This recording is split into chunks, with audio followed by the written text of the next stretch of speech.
like to thank everyone here in the Zendo in the monastery, and also thank people who are online and on Zoom, showing up in different ways for your support, not only by attending these Dharma talks, but also by your participation in that way and your participation in helping us, supporting this community so that we can continue to thrive, continue to offer programs of all kinds to students of the Buddha's Dharma.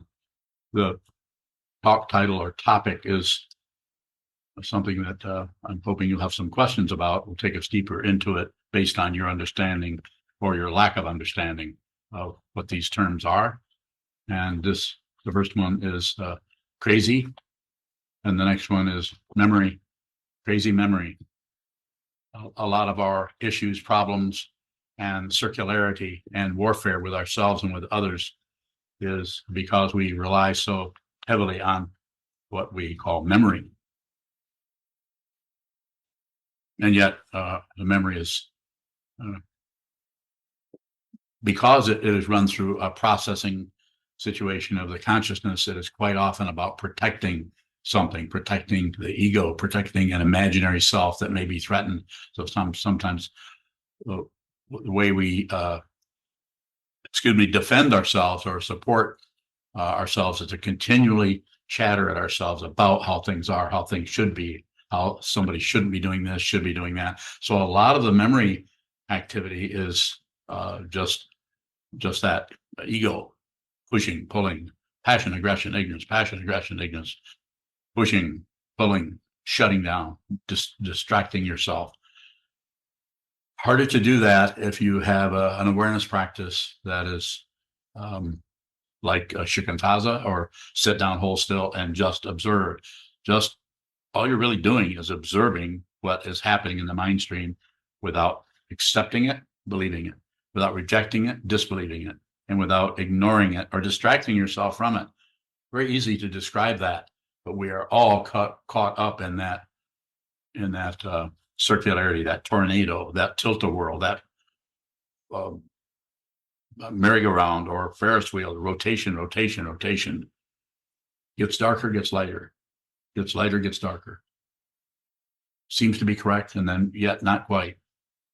So we get caught up in that, and we completely miss the fundamental truth because we're always settling for relative truth of what, right and wrong. I'm right and you're wrong, or I think I've got that wrong, but I apologize for that. Even that is a rotation in consciousness.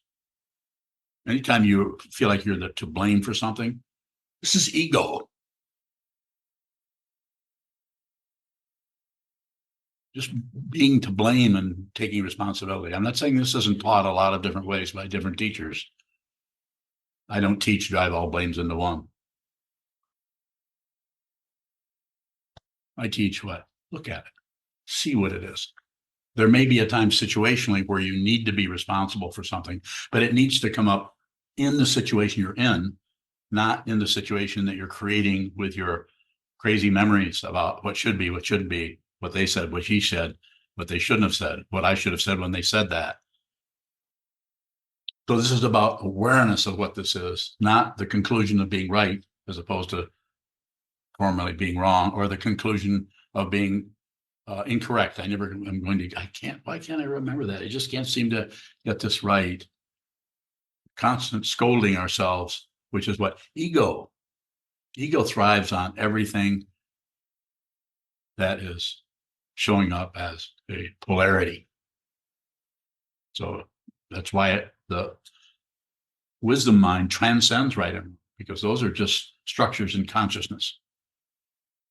There's no right and wrong. We're not saying that someone who goes out and gets upset with someone and hits them or something isn't, in a sense, isn't wrong or incorrect, or that you could say there's a better way to work with that situation than lashing out with violence. But it's not, they are not fundamentally wrong, and they should not be fundamentally punished or put in jail or sued. If you do that, then go ahead and continue with the circularity of this crazy culture all over the world, the culture of human beings. the one that will take you to court and win. Should they do that? Well, probably, because the whole structure is set up that way. So we can't just go to a mountaintop and live in some kind of isolation, some kind of idealism about the nature of reality. No, you have to live in that world, but you don't have to believe it. You have to live in that world, but you don't have to reject it or disbelieve it. You have to live in that world, but you don't have to distract yourself from it, ignore it, or curl up into a ball in front of a television. You just see what it is. See what it is.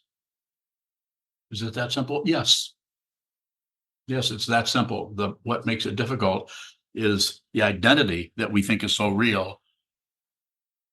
You have an emotion, a thought, or an emotion, or a memory. Speaking about memory, crazy memory arises, and we start to get upset about that. And then we add more things on top of that, because if we didn't, that memory would start to crumble and come apart, because it's crazy. It's unreal. But the ego mind wants results and wants to be in control. And he, she, they will, depending on who it is and how long that dynamic has been running loose in the paddock, in circles and circles and circles, with no harness, with no lunge line. You know what I'm talking about. And if you don't, look it up. You have to see it. You don't have to control it. You don't really need a lunge line. I need to see it. Now, how do you see it? Sit down, hold still, and insist on seeing this yourself. Don't believe anything I say. Don't believe anything the Buddha said. Don't believe anything anybody says anywhere. But don't ignore anyone, and don't disbelieve anyone. Take no position. You can spend the rest of your life trying to understand what I just said. Certainly it's taken me a long time. And I've had a lot of help. Anytime you take any position, anytime you believe anything, whether it's a memory or whether it's a position that might show up as not being able to remember, that's also memory. That's also awareness. Very, very difficult. If you think you're right about anything, you're wrong. If you think you're wrong about anything, you're still wrong. But you really can't take a position on anything without flying in the face of wisdom and covering up your own wisdom mind. You can realize this. I know you can. I have no proof, and I won't guarantee it, because I don't know what kind of karma you may have to go through. I don't know what kind of passages of what kind of tree limbs you have to go right through or duck under. I don't know what kind of smoke screens or what kind of warp and woof of the fabric of confusion that you need to work with yourself. I can't step in front of you as you're looking at the wall and say, stop shutting down on everything. You have to see that you're shutting down. It's awareness. It's not a success story. You will not win. As it says on the coffee cup someone gave me not too long ago, disappointment awaits.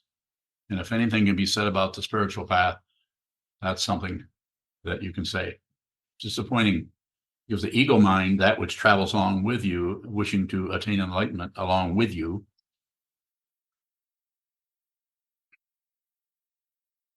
cannot enter into nirvana, because that being is unreal.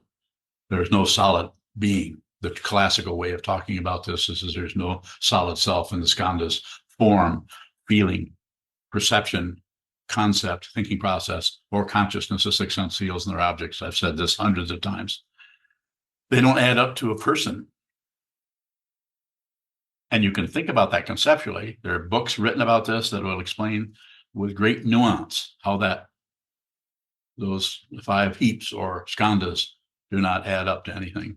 They do not hold hands and form some kind of a quorum. They function separately. There's form, there's perception, there's feeling, there's thinking, but they don't necessarily get together to form a squad.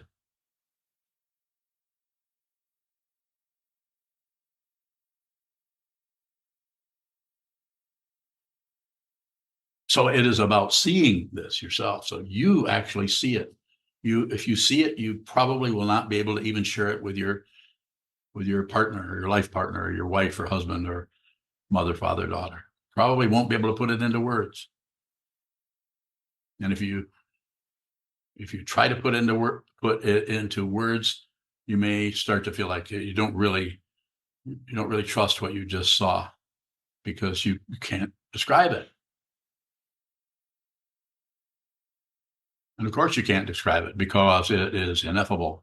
It is unborn, unceasing with a nature like the sky. You can't describe the sky, just to use a simple example. You can't describe consciousness because it has no existence as a something phenomenon.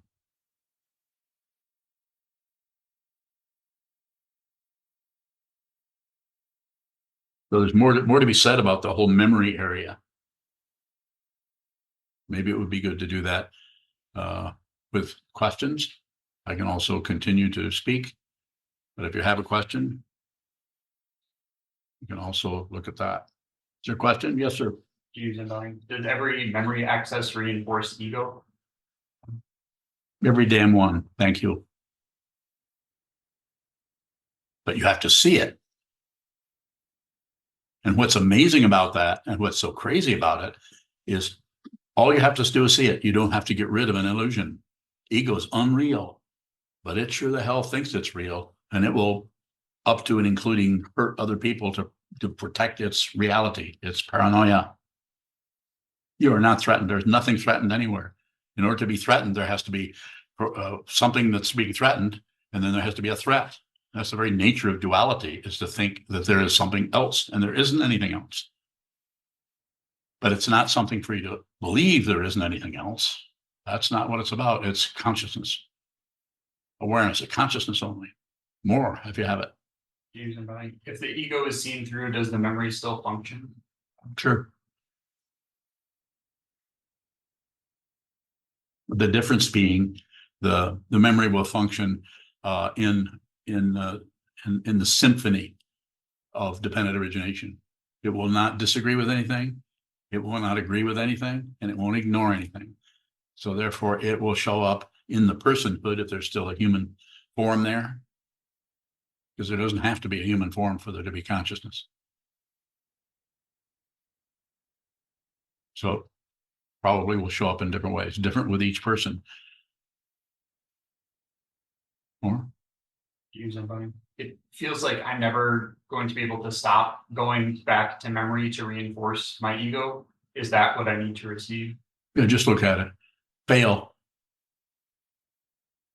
It's the failure. It's not the success story, but it's also not the failure that goes so far as to say, I'm terrible. I'm never going to get this.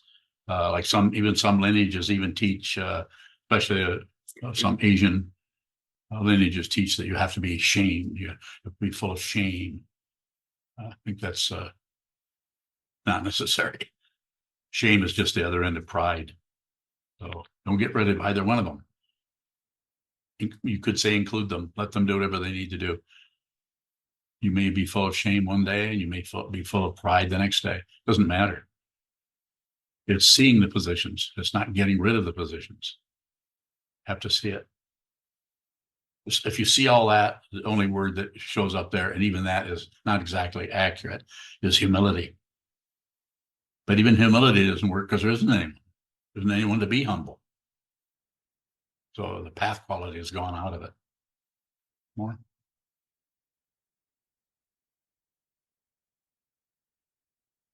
You know, Yeah. what would arise in meditation that isn't ego?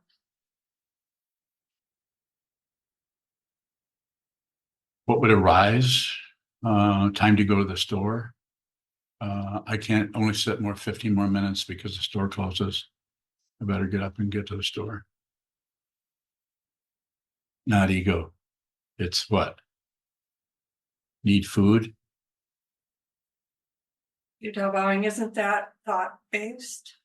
Yeah. I thought you were saying all thoughts are ego. Of course, they are. But it's unreal. So it's not a problem. What you need to see is the unreality of it. You don't have to get rid of ego. You don't have to get rid of thoughts. You have to see it. It has to be seen. If you see it, the whole world is transformed, and yet nothing has happened. If something happens, circle. Just watch very closely how you have you noticed how sometimes you think you're starting to get it. I don't see anybody smiling. Oh, there we go. You think you're starting to finally catch on to something that you've been looking at for maybe decades. That can be very disappointing. There's no one left to be a witness to that. The witnessing starts out as a practice. Watch what moves, see what moves, observe, observe, observe. But that identity through that observation of passion, aggression, ignorance, up and down, back and forth, life and death, success and failure starts to come apart. And that's when the paranoia starts to show up. And that's when it'd be a good idea if you have a teacher so that you don't run back into the wilderness of samsara. Try to squeeze some happiness out of things that go in circles.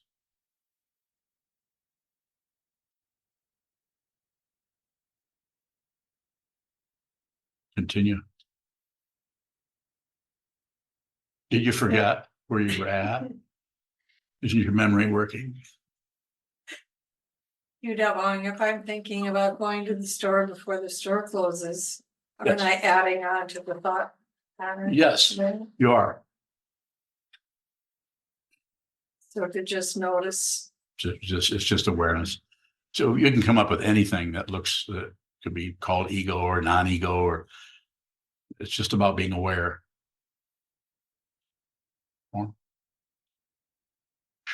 It's starting to get difficult. Michael. Michael, what is being shut down on when we're in the cushion?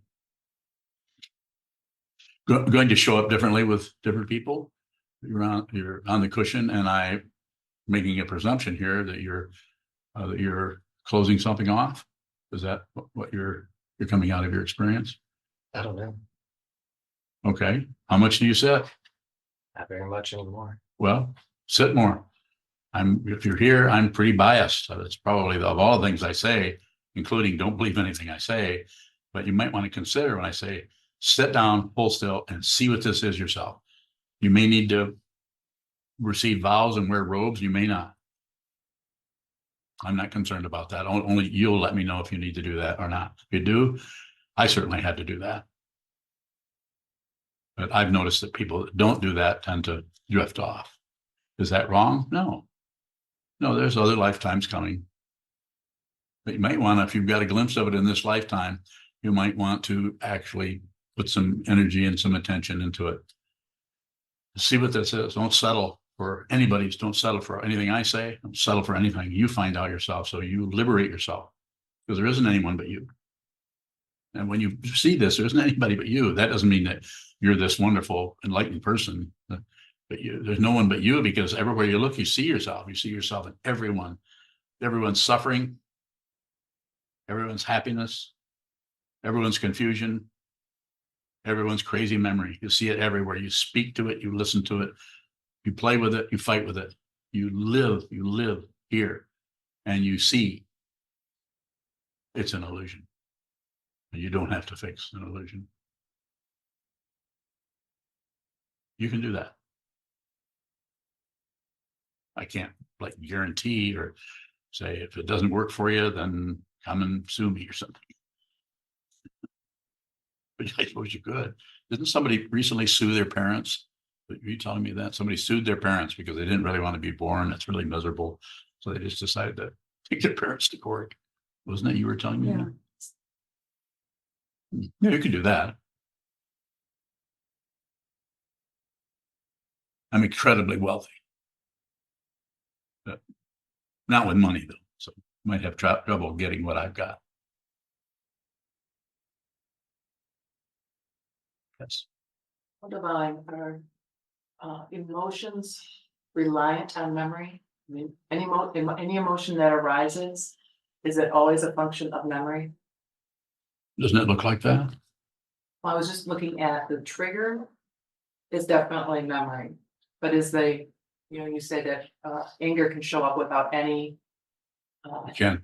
person there, is that still, is that anger still showing up due to memory?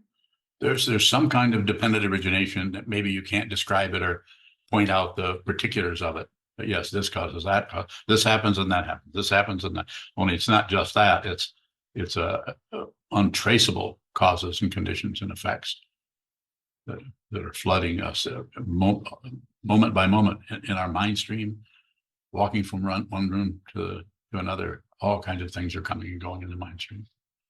Some we push on, some we shut down on, some we ignore. Looking for what? Happiness. Looking for some relief. Tired of samsara. It gets extremely difficult. And it can get more difficult if you train your mind. If you sit down, hold still, and look at it, because you're starting to look at the fundamental misunderstanding, which is belief in a separate self and belief in a separate other. That you're somebody and everyone else is something else, and you're right or wrong, and going on depending on how the memory is functioning.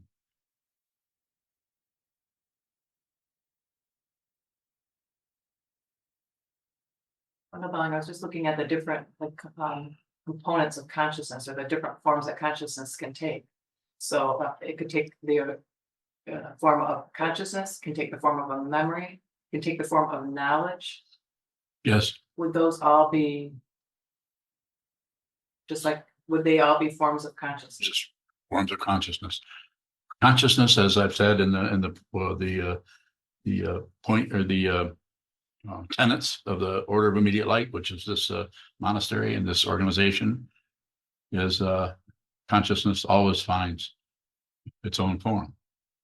It always finds whatever form it needs, wherever it's at, whether it's the war in Gaza, Israel, whether it's finding the form that it needs based on all the things that have gone before that. Cause and effect, cause and effect, cause and effect. Incredible confusion. And the whole thing is ramped up by memory, crazy memory. Untrue.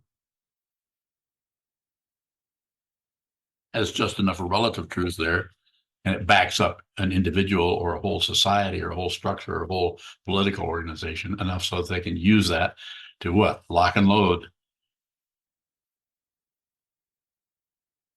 Kill our own kind, kill other human beings.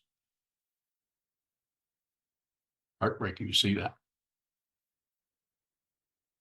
Yes. When you're bowing, how is crazy memory different from crazy wisdom? Bowing. Same. It's the same.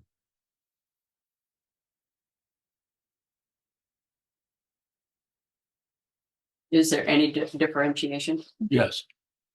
In what it is? What do you think it is?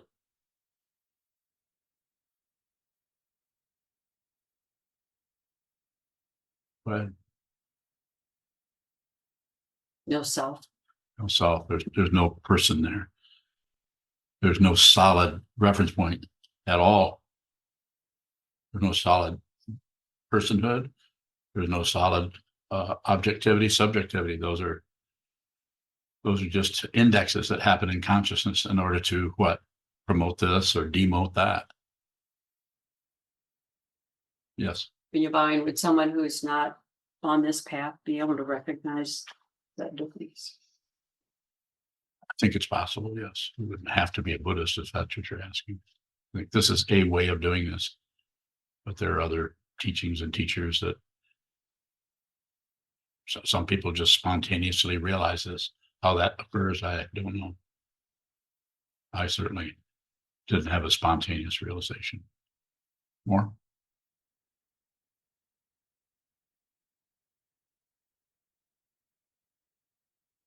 Sir. Yoka bowing. A question on YouTube from Carlos in Lanzarote. Where? It's one of the Canary Islands. How do you know? Friends there sometimes, some time ago. Okay. Carlos asks, modern life is sometimes about constant achieving, grades, job, house, proving your worth, being a breadwinner.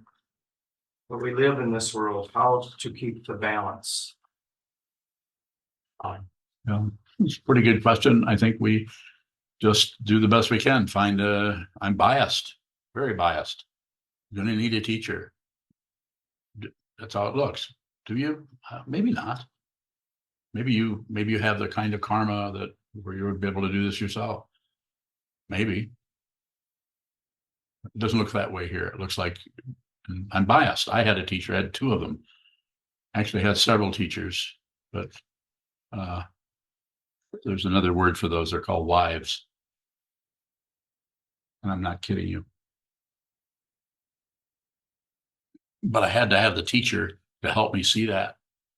To help me see that everyone I met was my teacher. So as far as to address your question, I would have to say that, look, you have a pretty good description of that. Try to find some area in there where you can do nothing. Sit down, hold still, close the garage door. Tell your mom or tell your son, I'm going to be away for a little while. I'll be back in about an hour, 2 hours, or make it 4 hours, 5 hours. Stay away, go down, sit on the floor, sit on a chair, hold still, hold very still without being rigid, and watch the way your personal consciousness actually starts to lie, say things that are not true. And it might take quite a while to see that. Do not try to stop it. Do not try to improve. Make the whole thing about seeing what it is. See what it is. Don't fix yourself. There are teachers that teach differently, that talk about very famous teachers, traditional teachers that talk about ways of adjusting so that you can be less, have more relative bodhicitta. Not against that. You'll do it. I teach the 7 points of mind training. Will tell you how. But if you're listening to me, I'm saying what you have to do is find a wall and look at. Make sure this visual consciousness is their eyes are open and smelling, tasting, touching, hearing, seeing, thinking. Don't stop your thoughts. Don't do anything with it. Just observe what moves.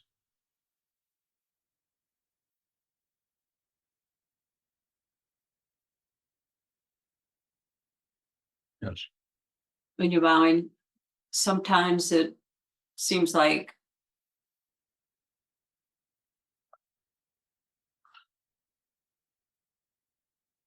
lies begin to seem like the truth. So how can watching the way our consciousness begins to lie show us truth? So you have to be careful that you don't conclude.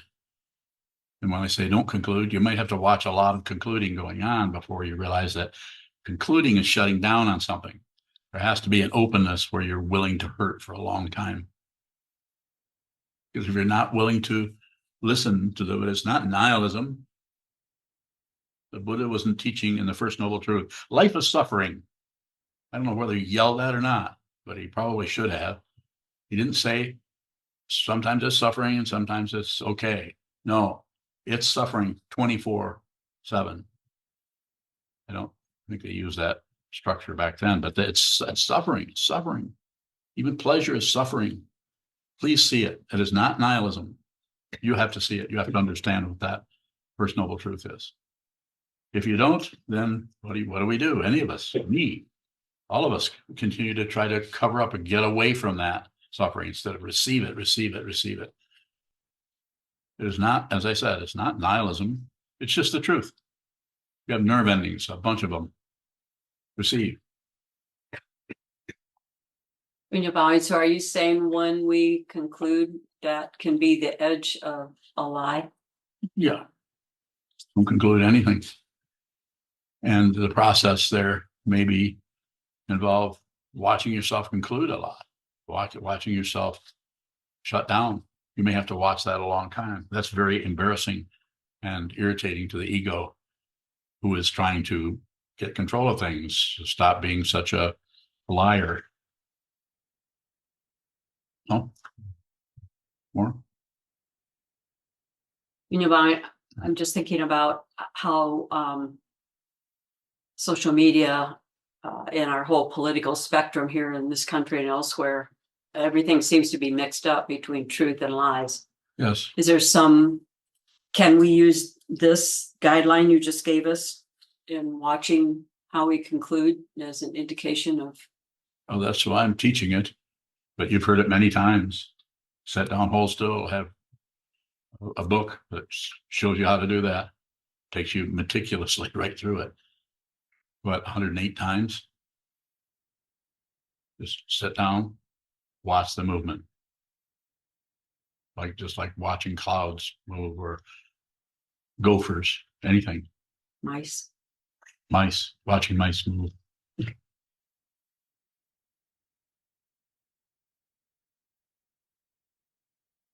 And also not concluding anything about it.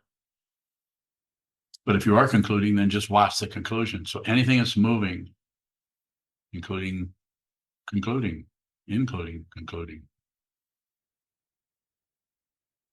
You know about the forecludings, right? What are they? Include, conclude, preclude, and declude. Is that it? You were listening to her very closely, weren't you? Had me fooled. Oh, exclude. Exclude. Of all the ones to forget. Excluded one.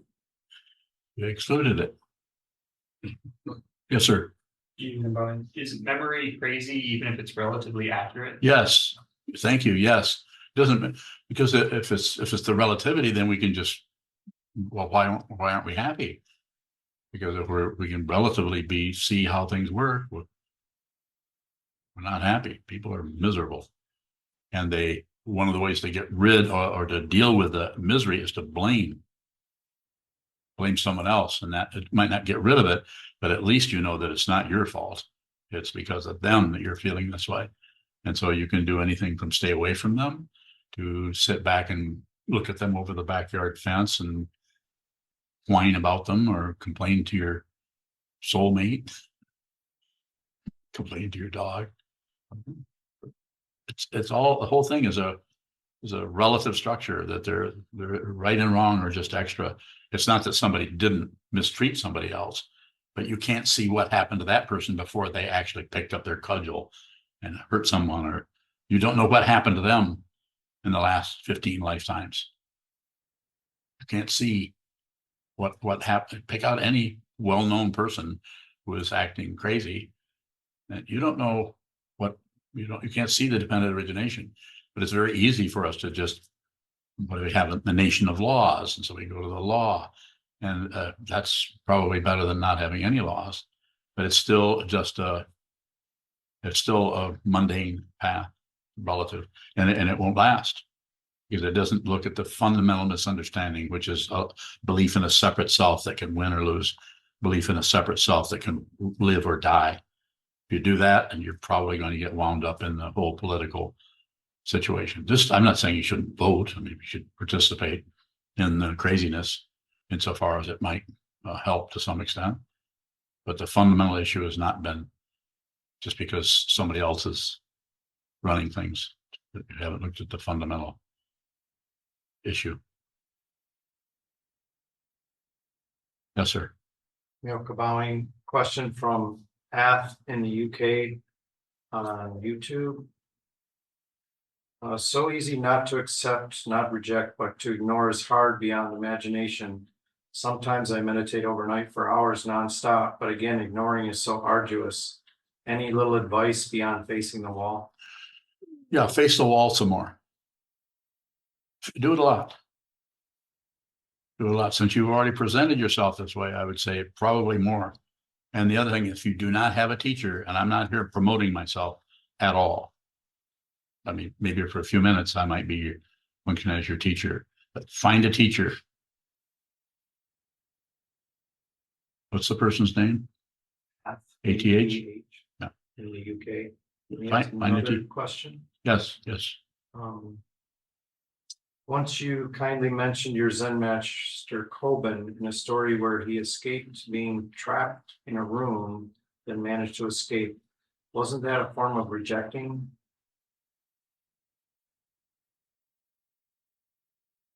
Oh, you mean where he climbed out the bathroom window?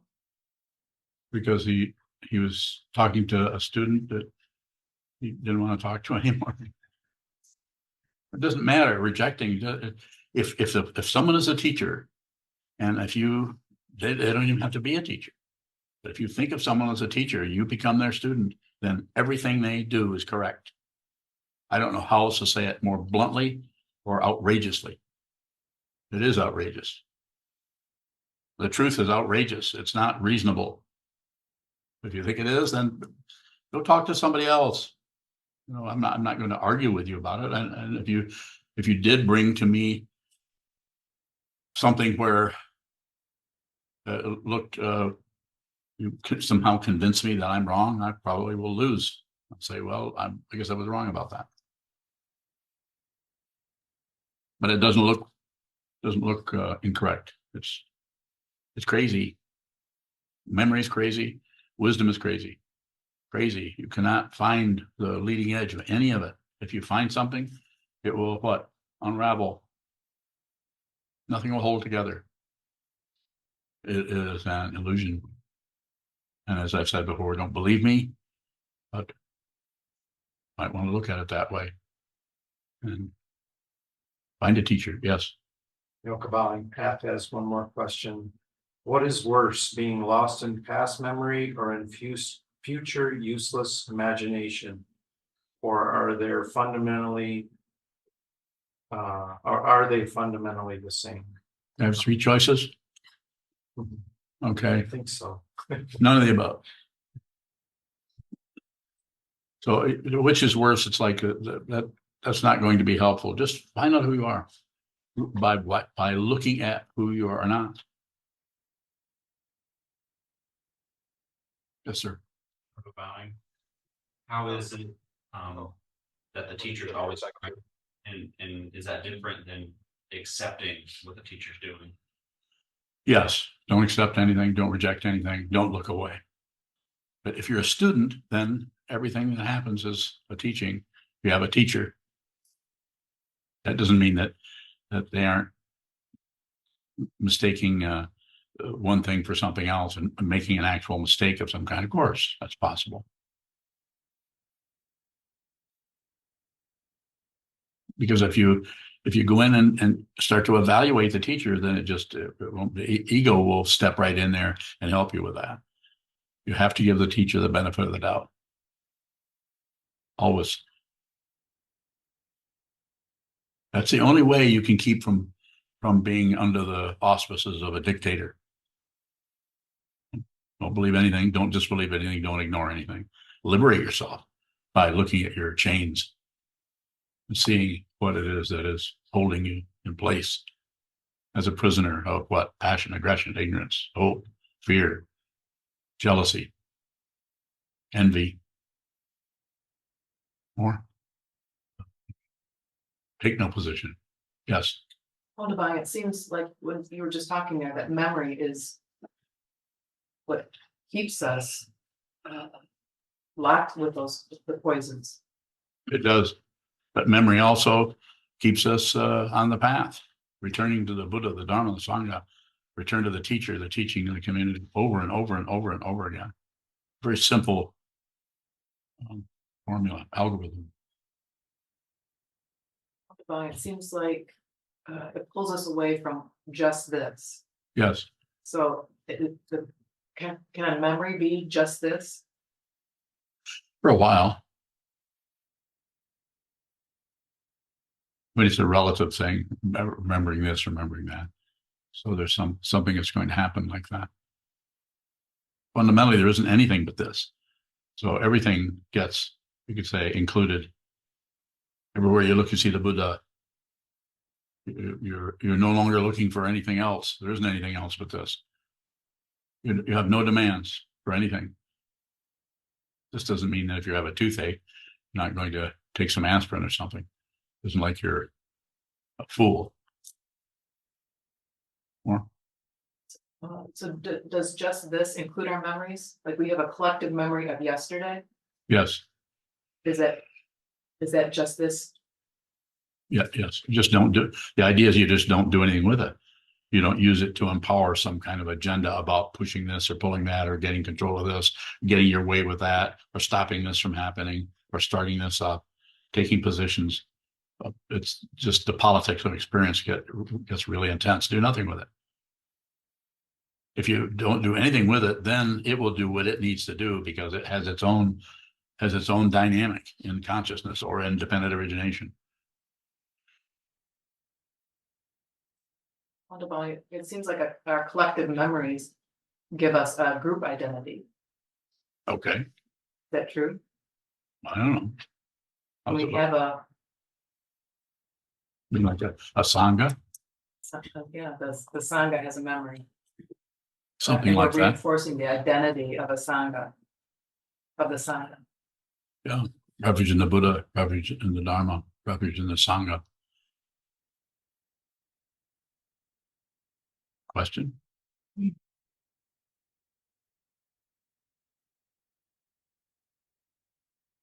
What about just like an individual? Do we need to just see that? Yes, To not, just see. Yes, just see it. Just see. Just be aware. Just awareness. Just consciousness only. There's no one who's conscious. There's no one who's aware, and they're not aware of anything in particular. It's just consciousness only. Things may arise and come and go in consciousness. They are unreal. It is an illusion.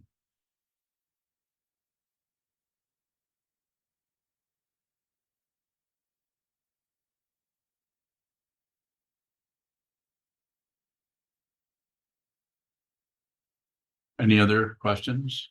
Any questions on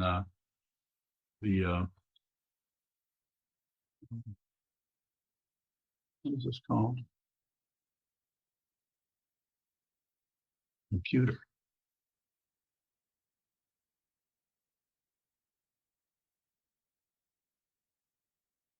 Grant Bowen. Go ahead, Grant. I don't know, I guess I'll get in the flood of things, but like playfully tinkering. How do you feel about playfully tinkering? If it's not for fixating on trying to fix this, that, or the other. I think rapidly.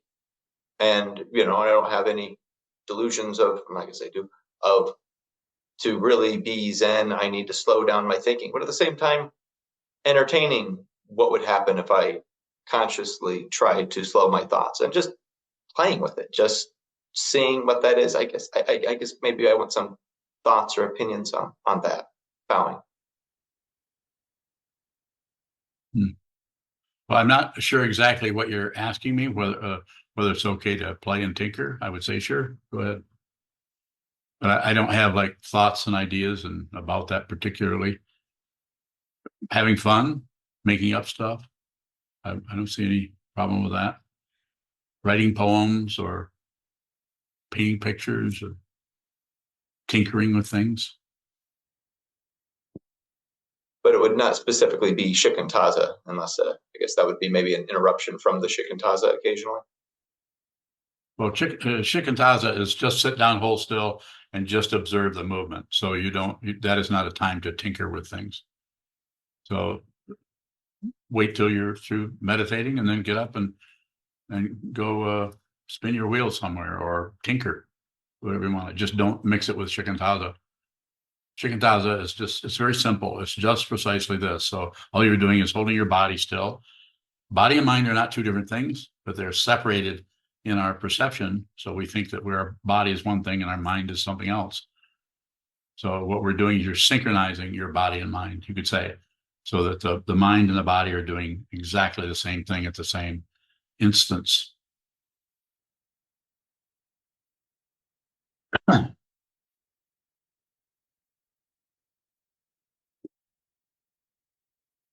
Seems to take a lot of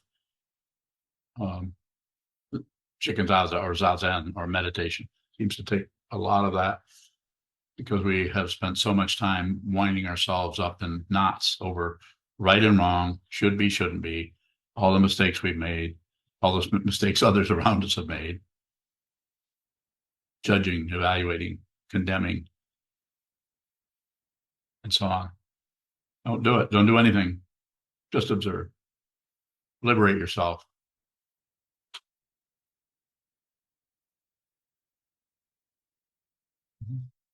you bowing along those same lines. If I recall correctly, you mentioned when you were in retreat, at times you would build storage buildings when sitting. Am I recalling that correctly? Yeah. Is that something that we invite, those kinds of, I guess I'll use Grant's words, playful tinkering? Well, what I was doing is was trying to get out of my suffering. This is 30, 40 years ago of being in retreat and just being extremely unhappy and did not want to particularly receive the evil thoughts that were rising in my mind.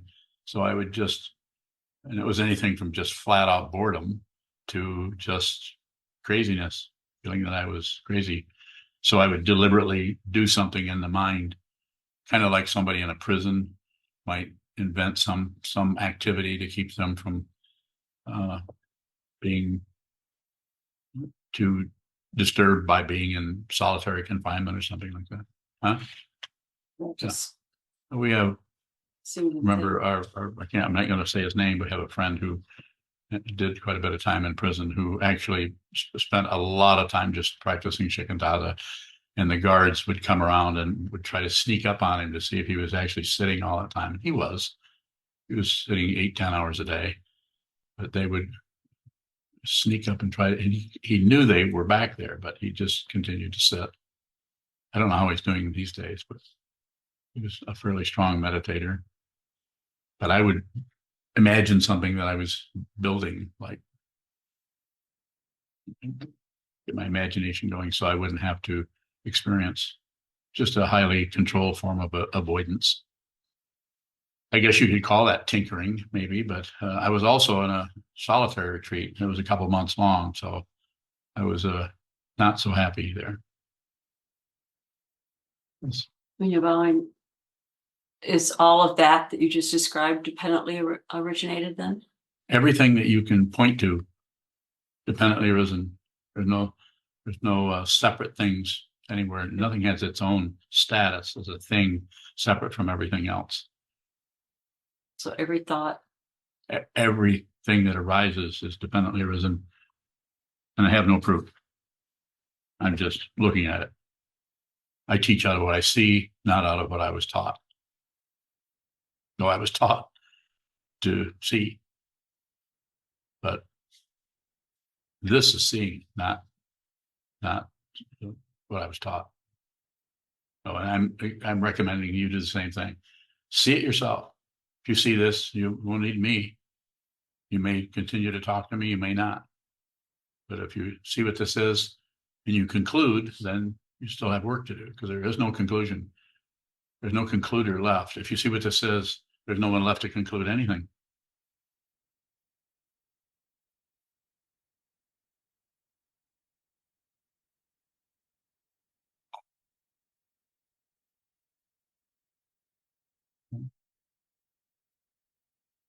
Is there a further question or two? If there is, I'd be happy to respond. If not, we can also head for the hills.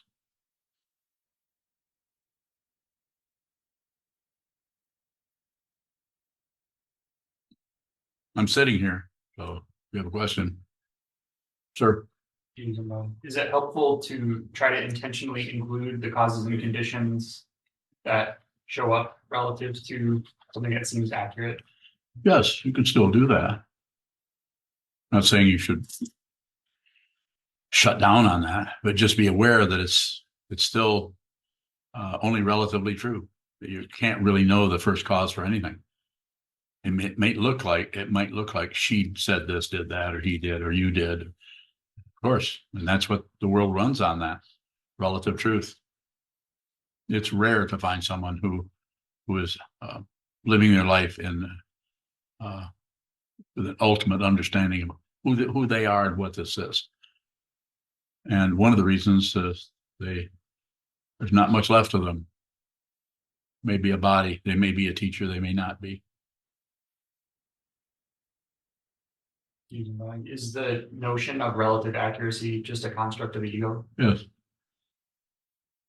It certainly is. And it works as long as you're here and and gravity is working, pulling you towards a huge ball of dirt in the middle of nowhere. Does that make sense to you? Do you know what gravity is? Why do things stick to something instead of flying away from them? You know anything about gravity? You know this much about gravity? You know, I never expected you to start bragging.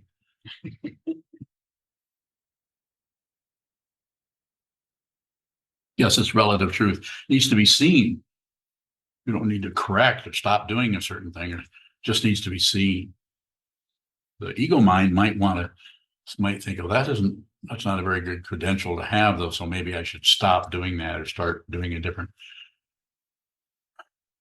No, just as Trungpa Rinpoche would say, march right directly into disappointment. See it yourself. See it yourself. Don't run away from anything anymore. Put an end to that. It's not nihilism. It's not negative, especially if you have a sitting practice, then it won't show up as nihilism. It will show up as just what it is, which is not separate. It just takes a long time. More?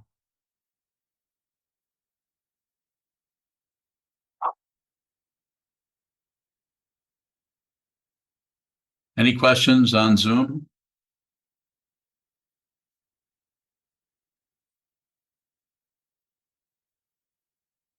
Jishin. Jishin bowing.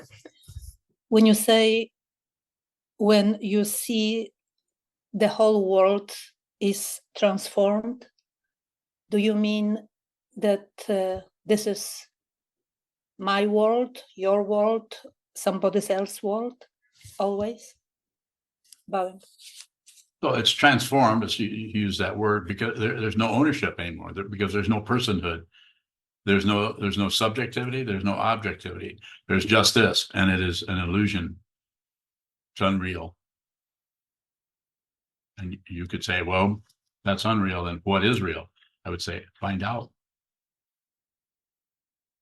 Find out. There are words for that. Consciousness only is one of them. But those are still concepts. So very easy to get caught up in that, and then have the people who talk about mind only or consciousness only or vinyapti matra have disagreements on how this all shows up. So you just can't get these guys to get along. Scholars. Jishin bowing. So if there are two awakened people meeting. Wait, no, slow down. Two awakened people meeting.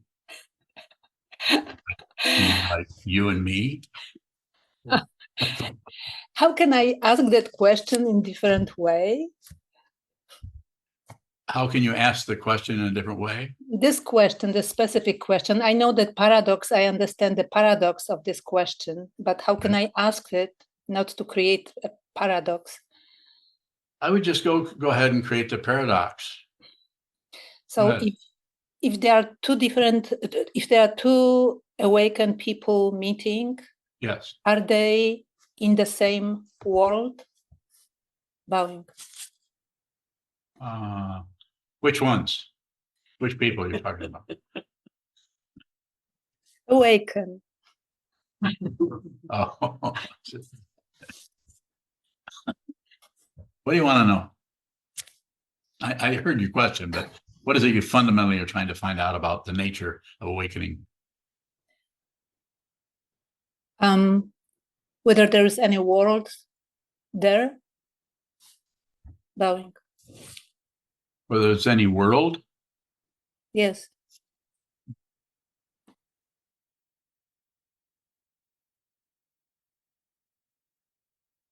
I think there's a world, but here again, as has already been said, it's unreal. Anything that shows up is dependently arisen, so it's unreal. So there is a world, it's just that it's unreal.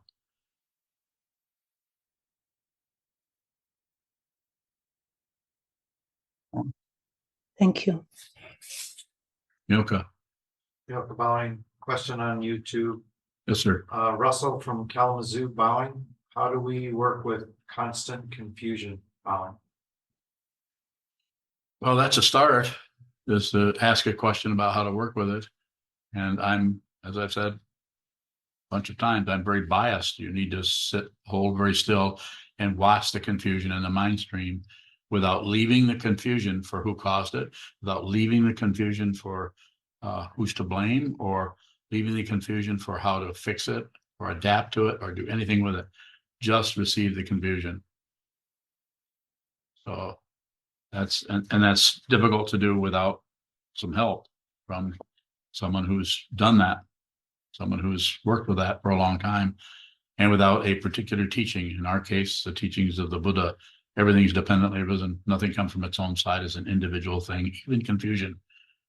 And there are not two separate things anywhere. Confusion and awakening are not two different things. There are two names for the same thing. If you think otherwise, then you'll continue to search. You'll search for happiness. Okay, guess there aren't any more questions. Guess we can close. Thank you. Hi, this is Jiezan, the prior at SokukoJi Buddhist Monastery. Sokuzan offers these talks without expecting anything in return. If you value these talks and would like them to continue, please visit our donate page at www.sokukoji.org. Thank you.